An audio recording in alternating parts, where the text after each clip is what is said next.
Let me begin with a reading from the book of Proverbs, chapter 3, verses 5 and 6. I slightly paraphrase these verses so that the 19 words can summarize well what I have to say this morning. From the book of Proverbs. Trust in the Lord with all your heart. Lean not on yourself, and he shall direct your path. The word of God for the people of God.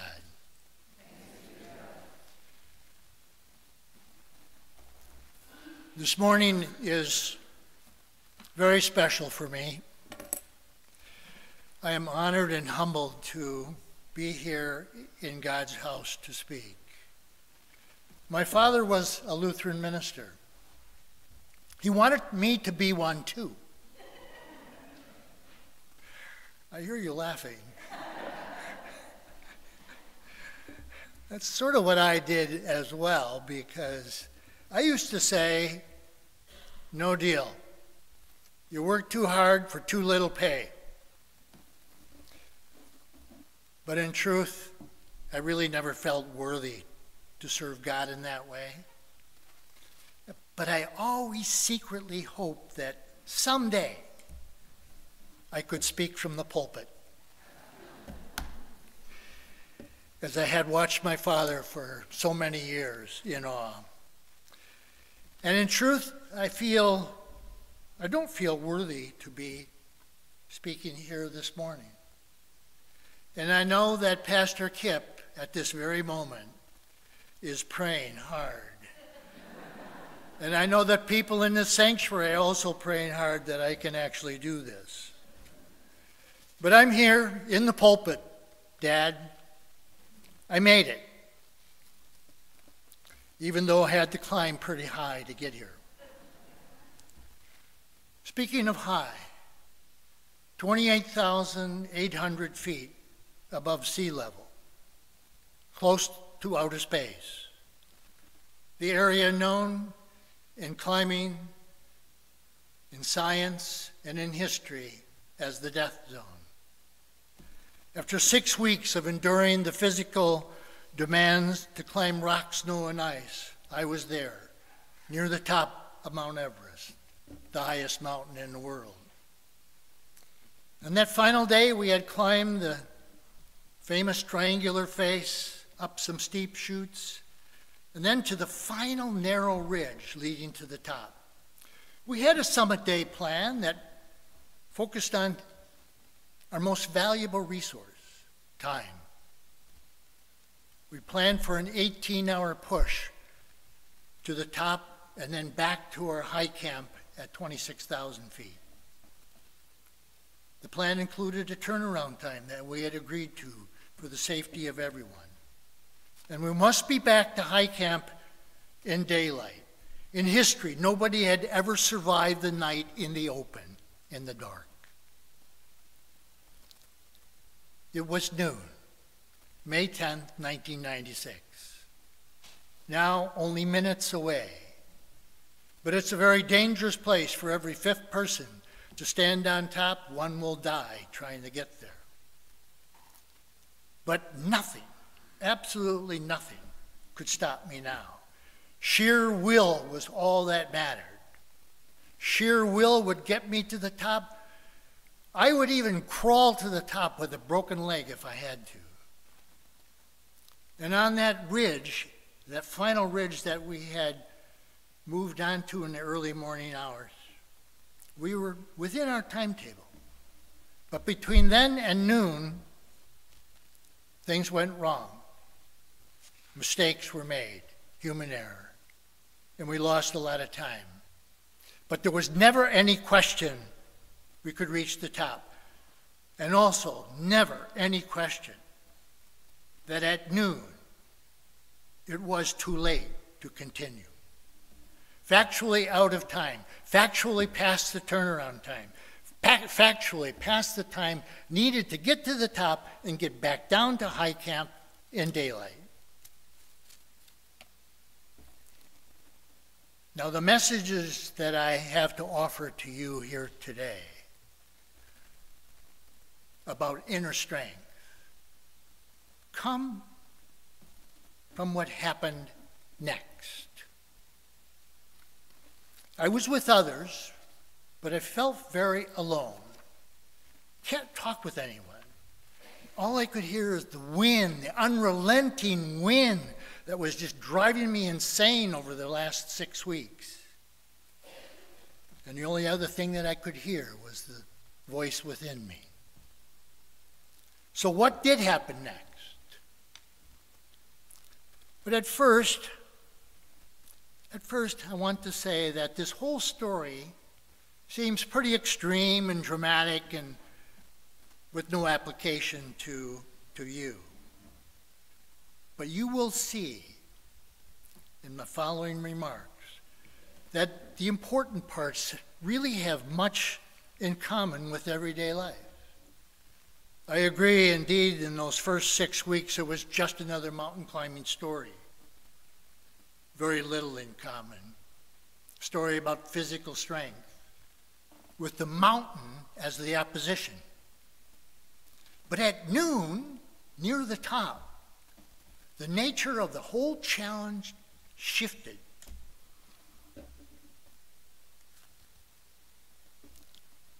Shifted to what we were going to do next.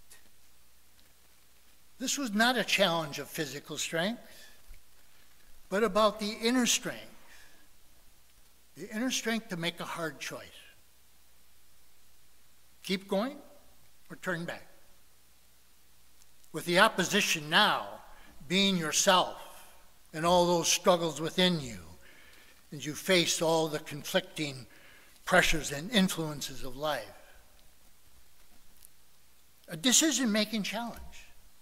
You see, this is something that we all have in common with in everyday life. And good decision-making all comes down to the strengths within you. Inner strength. But what does that really mean, inner strength? What does it look like? Where does inner strength come from? Where do you go to find it when you need it? The answer to these questions comes from what happened next at noon. I knew turning around, turning back was the right thing to do. We all did. But I also knew I could get to the top.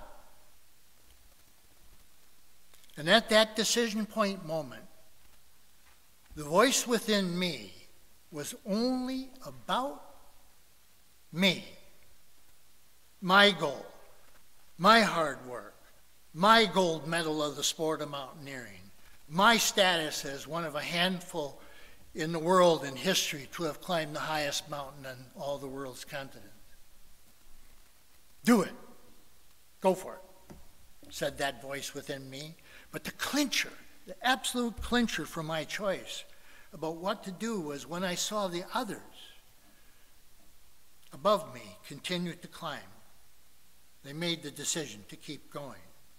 That was it. It's final. I'm going. I can do this. If they can, I can.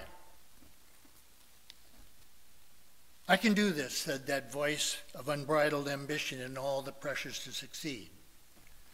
I chipped away the ice that had caked over my face, and I continued to climb up. And I was climbing right into my grave. But then, and this is what is so special about these specific moments for me, as I was getting closer, it happened. It happened. Everything went quiet. No more sound of the wind. Sheer silence. Strange, even frightening. I took both hands on my ice axe and I jammed it in the snow in front of me like a stake, and I dropped down to my knees. And my heart was pounding and pounding and pounding. I could hear it pound.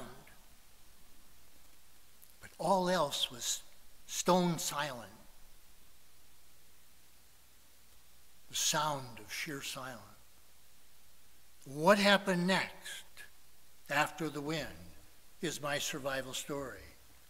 What mattered the most to the outcome for me happened in those following uncommon moments. During these moments of sheer silence, the only sound was my beating heart. The beating, to me, was a voice. And that voice within me now looked beyond just me. And it looked to the promise that I had made to my wife, Sandy. I'd made the very specific promise to only live a story I could tell. There's a backstory that goes along with that, but the promise was to only live a story I could tell. My earlier decision to keep going was wrong, but now I was given a second chance. And as I have reflected on those uncommon moments, since the only sound was the beating heart, I believe that that beating heart, that last voice to look beyond just me, was the voice of Sandy's heart, crying out to be heard, to give me the inner strength to overcome myself, to overcome my unbridled ambition, to overcome my self-centeredness, to overcome all the world's pressures to succeed. Sandy's beating heart, crying out to be heard, was the source of my inner strength. And as I watched the other climbers keep going, words started to linger in my head. Not today. Not today. I can do this. But this is not the day. And I turned back. Sometimes the most important choices in life is to say no. For most everyone who kept going to the top, it was too late. And they are still there, forever entombed in Everest ice and snow. And I lived through what is recorded today as the most historic tragedy in Mount Everest history. A story that's been documented in movies and books and television documentaries. You know, the most frequent question that I'm asked, one of the most frequent questions I'm asked is, how is it that I live? We were all in the same place, same time, same situation. Part of my answer brings to mind chapter 3 of the book of Ecclesiastes, where there's a passage that reads, "For everything there is a season,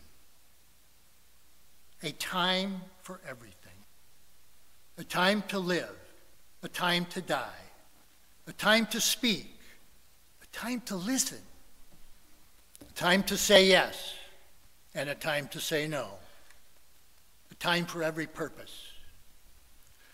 Near the top of Everest, it was God's will that it was still my time to live for a purpose.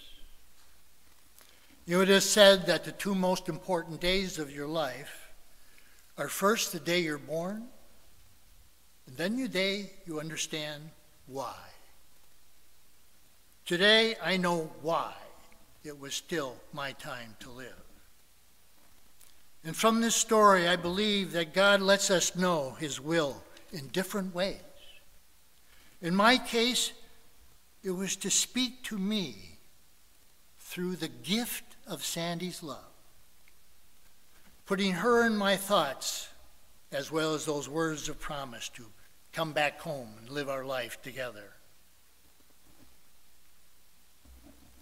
A few years ago, I published a book about my Mount Everest experience.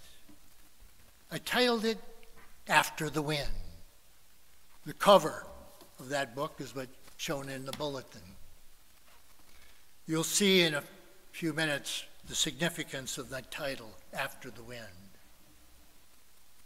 And it's a book about the power of love as a source of inner strength. I actually wrote the book shortly after my experience, but I chose not to publish it. and it resided in a file cabinet for about 15 years. But when my wife Sandy became seriously ill, I decided to publish it as a way to honor and to pay tribute to her for her role in my survival. Sandy died 2.5 years ago, but today, as that book rests in bookcases, homes, schools, libraries, all around the world, to me, it's a portrait of Sandy hanging in a place of honor. And in the final chapter of that book, I call it The Last Climb. It's about a biblical story. And it's about a time in my life when I was still on my spiritual journey to understand my experience. A story that helped me to understand my own. And a story that has special meaning for all of us in this sanctuary. This story took place 11 years and 62 days after Everest, when I climbed to the top of another mountain. I planned to reach the summit early to watch the sun rise. And as it did in the distance, Arabia, the Gulf of Aqaba, the Red Sea, the red sand and the mountains and the desert. That place was Mount Sinai in the Sinai Desert, 7,498 feet above the level of the Red Sea, the most sacred mountain in the world. When the sun was fully up, I felt the spirit of Mount Sinai had found a place within me. It was not about to experience the place itself, but to give thanks to God. I felt at peace. It was no longer about why I was there or how I got there. It was about just being there. The place where God spoke to man, a man named Elijah. And just after sunrise, to fully experience the Elijah story, I started to climb down to a small plateau about 500 feet below the summit. And when I arrived at the plateau, now called Elijah's Basin, I stopped and sat down. I wanted to be at that specific place where the biblical events recorded in the Old Testament book of 1 Kings records the story of Elijah. Elijah was facing problems in life, struggling to make a personal decision about what to do. He went up on the mountain expecting to die. And he prayed to God about what to do, or to just let him die. And for what happened then, I want to read from 1 Kings chapter 19. Then a great and powerful wind tore the wind apart, but the Lord was not in the wind. After the wind came an earthquake, but the Lord was not in the earthquake. After the earthquake came a fire, but the Lord was not in the fire. After the fire came a still small voice. Elijah listened and heard in that voice to go back down the mountain to fulfill God's work. And as the prophet Elijah, he became one of the Bible's most important figures. And the Elijah story embodies several teachings for all of us in our everyday life, because we all face hard choices in life. We all struggle with the conflicting forces and pressures, and we all need God's help in what to do. And to know God's will in life, 1 Kings shows. Don't look for God to make his presence known in earth, wind, or fire. It will come in the ordinary ways of everyday life. Sometimes when you least expect it, and sometimes in ways you least expect. And as in the story of Elijah, prayer is not just a time to ask for things or to talk to God, also a time to listen. Listen through the fog of all the voices in life to make room for God within us. Listen to hear that still small voice of God as he whispers his will to us. And as for my own story, 11 years and 62 years before, that was about still another way that God speaks to us. Speaks to us through the love of another. And going back to my time then on Sinai, I wanted to just sit there on that stone ledge in Elijah's basin, to be alone, to give thanks to God for the gift of Sandy's love, and for the love story that saved my life. I sat and listened to the sound of sheer silence, to hear the unheard, and to hear the still small voice of the heart. And then, just as I had done 11 years and 62 days before, I got up, climbed back down the mountain to come back home. God alone will determine when our work on earth is finished. And until that time, he will continue to be within us, to speak to us through that still small voice. Thank you for listening.